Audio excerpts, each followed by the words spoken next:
Assalamualaikum warahmatullahi wabarakatuh. So, nandito lang ngayon sa palengke upang magbigay ng konting kaalaman sa mga nagtitinda rito. Alhamdulillah. Kumusta yung pagtitinda, Esther? Okay naman po. Yan, mashallah. Maliban sa pagtitinda, ano yung pinaka-goal mo sa buhay? Family, siyempre. Family. So, sa amin, sa Islam, meron kaming goal. Ang pangarap namin ay hindi lamang dito sa mundo. Ang goal namin, pangarap namin ay makapunta sa paraiso. Kasi bakit? Doon yung eternal life, yung habang buhay na kaligayahan. Sa amin mga Muslim, meron kaming paniniwala, siguro pinaniniwalaan mo rin to. Ilan ba yung tunay na Diyos? Siyempre, isa lang. Isa lang, yan, mashallah. So parehas tayo. Alhamdulillah. Sa Islam, ipinakilala niya ang kanyang sarili. Sabi niya, ako si Allah ang nag-iisa. So sinabi mo kanina, isa lang yung Diyos, pero sa amin, sinabi niya yung kanyang kaisahan at ang kanyang pangalan. Ano pangalan ng Diyos? Sa Islam, Allah. Hala. Sa inyo, ano pangalan ng Diyos niyo? Kristo. Kristo, no? So, tingnan natin yung pagkakaiba, no? Sa Islam, sabi niya, ako yung Diyos, sabi niya, na hindi pinanganak at hindi nagkaanak. Ngayon, tatanungin kita, Sister, si Jesus ba ay pinanganak? Pinanganak siya, no? Sinong nanay niya? Si Maria. Si Maria. So, yung Diyos namin, Sister, hindi daw siya pinanganak at hindi siya nagkaanak. Okay? At sabi niya pa, siya yung sandigan ng lahat, siya yung nagbibigay ng lahat ng pangangailangan natin. Kagaya mo, anong binibigay sa iyo ng Diyos na libre araw-araw? Buhay. Buhay, mashallah. Yes. Ano pa? Siyempre, yung blessing na binibigay niya sa akin. Yes. Ano pa? Bukod doon, marami yan. Marami. Lakas ng pangangatawan. No? Tama. Ano pa?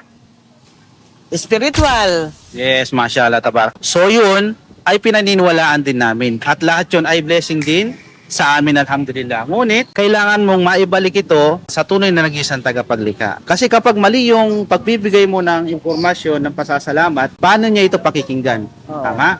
Kailangan sa kanya talaga. Tama ba? Sa amin, yung Diyos na sinasamba namin, si Allah, siya yung naglikha ng lahat ng ating nakikita at hindi nakikita. Kasama dito si Jesus na siyang nilikha niya. Kasi si Jesus, siya ay naging tao. Wala siyang, tatay, di ba? Wala. Wala. Spirito lang. Yes, mashallah. Sino nagbigay ng espiritu na yun? Tama. Yan. So, yun yung pagkakaiba. No? Akala natin, si Jesus na yung pinakamakapangyarihan. Which is, meron pa. Ngayon, bilang panghuli, sino ang karapat dapat sambahin sa dalawa? Yung Ama o si Jesus? Siyempre, yung Ama. Kasi siya yung pinakamakapangyarihan. At yun ang sinasamba namin. At ang kainaman sa Islam, kapatid, Sister, kung paano siya sinamba ng mga propeta, ganun namin siya sinasamba. Pero ka bang idea kung paano sambahin ang tagapaglikha? Paano sumasamba yung mga propeta? Okay, mashallah. Sa Islam po, tuturuan ka namin. Paano? Idinidikit nila ang kanilang noo sa lupa bilang tanda ng pagpapakumbaba. So ngayon po, sa tingin nyo, sino ang mas karapat dapat sambahin? Si Allah o si Jesus? Kasi kami, sa paniniwala namin, Yes, sa sa inyo. Kristo, Oh. kasi ang paniniwala namin, ako ang Ama, anak, at ang Espiritu. Okay. Sa amin, ang paniniwala namin, Yeah. ganon. Pero ang totoo, sila ay hindi magkasama. Bukod doon, meron ka pa bang ibang katanungan sa Islam? Baka sabi mo, bakit bawal ang baboy? O naman, wala naman? Oo nga, yun nga. Ayan, mashallah.